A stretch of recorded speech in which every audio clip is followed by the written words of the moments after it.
America's K-shaped economy, inside the two-track growth model. Why capital runs hot while Main Street freezes. Flint West, reporting from the macro frontier. Let's be clear about what's happening. America is not drifting into a K-shaped economy by accident. It's allowing one to persist because right now it works. Not for everyone, but for the system. On one track, you've got capital running hot. AI infrastructure, data centers, energy, defense, big tech, capital heavy, productivity linked, balance sheet friendly. That track keeps nominal GDP alive, and nominal GDP is doing the heavy lifting.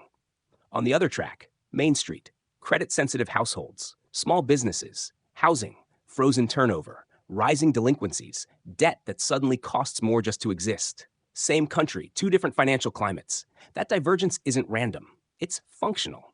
Because when nominal growth stays high while the average interest rate on existing debt lags behind, the math loosens its grip. This content is brought to you by Bobby Giggs. Promote your brand here and reach a wide audience across platforms like YouTube, Instagram, and Facebook. Follow the links in the description to get started. Right now, that gap means the US can run a primary deficit on the order of 5 to 6% of GDP and still keep the debt ratio from exploding.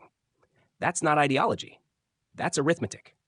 So policy tightens where it cools inflation fastest. Broad demand, housing, consumer credit, while investment-led growth is allowed to run.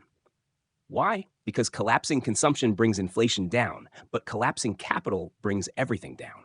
This two-track setup lets policymakers do three things at once: cool inflation, stabilize debt dynamics, and avoid a disorderly market unwind. It buys time, but it doesn't buy harmony.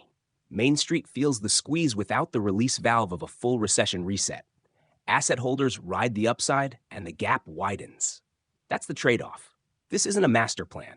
It's a tolerated equilibrium, one that holds only as long as investment-led growth stays strong and funding costs don't reprice faster than GDP can carry them.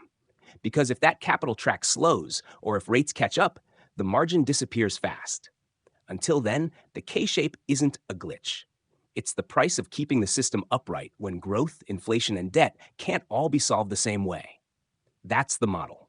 Two tracks, one economy, and very different consequences depending on where you're standing. Flint West signing off.